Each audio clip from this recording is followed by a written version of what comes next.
Good morning, primary class. This is Miss Daniela with your Thursday lesson in our story, Jacob's New Name. But first, let's practice our memory verse together. Behold, I am with you and will keep you wherever you go. Genesis 28, verse 15. Let's try it one more time. Behold, I am with you and will keep you wherever you go. Genesis 28, verse 15. Well, by now, Jacob had worked for Laban 20 years, and God had blessed him. He had 11 sons and was very wealthy. He now owned large herds of animals. In fact, he was so rich that Laban's sons were very jealous of him. God told Jacob in a dream it was time to leave. And now, because Jacob knew that Laban would be angry, he waited until Laban and his sons were away at another place shearing sheep.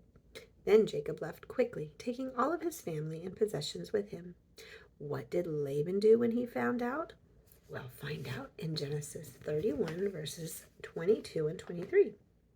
And it was told Laban on the third day that Jacob was fled, and he took his brethren with him and pursued after him 7 days' journey. And they overtook him in Mount Gilead. Oof, that's a long time. Well, in a dream, God warned Laban not to hurt Jacob, and although Jacob gave Laban quite a scolding, they parted as friends. Laban went back to Haran, and Jacob continued on the long trip back to Canaan. Because Jacob had left home, Esau was sure when Isaac died that he would get all of his father's wealth. What would happen, Jacob wondered, when Esau found out that he was coming back? How did God remind him that he was still with him?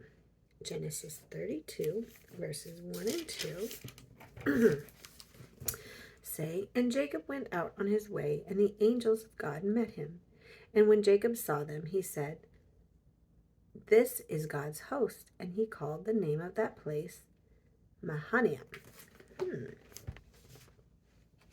Jacob still felt guilty and sad for what he had done to Esau. As they neared home, he decided to do all he could to let Esau know that he was truly sorry. Verses 3 through 6 tell us, And Jacob sent messengers before him to his brother Esau in the land of Seir, the country of Edom. And he commanded them, saying, Thus shalt ye speak unto my lord Esau. Thy servant Jacob saith thus, I have sojourned with Laban, and have stayed there until now, and I have oxen and asses, flocks, and manservants and womenservants, and I have sent to tell my lord that I might find grace in thy sight. And the messengers returned to Jacob, saying, We came to thy brother Esau, and also he cometh to meet thee, and 400 men with him. Jacob had told his servants the exact words to say to Esau. He let Esau know he didn't need any of their father's wealth. He even called himself Esau's servant. But now he knew that Esau still hated him. So what did Jacob do next? Verses 7 through 12. Then Jacob was greatly afraid and distressed. He divided the people that were with him and the flocks and herds and camels and into 2 bands, and said, If Esau come to one company and smite it, then the other company which is left shall escape.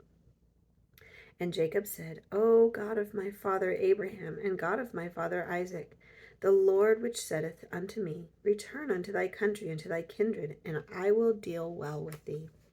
I am not worthy of the least of all the mercies of all the truth which thou hast shown unto thy servant. For with my staff I possess over this Jordan, and now I am become 2 bands. Deliver me, I pray thee, from the hand of my brother, from the hand of Esau, for I fear him, lest he will come and smite me, and the mother with the children.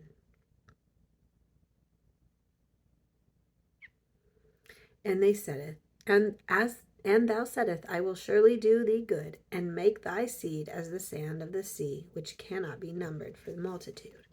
Jacob was reminding God of his promises. But God doesn't need to be reminded. But it's still good for us to remember those things and to tell him that we do. Now think about this. Should we forgive someone who has not apologized? If we have done something wrong and have said we are sorry, should we still do all we can to show that we're truly sorry? That's what Jacob was doing, wasn't it?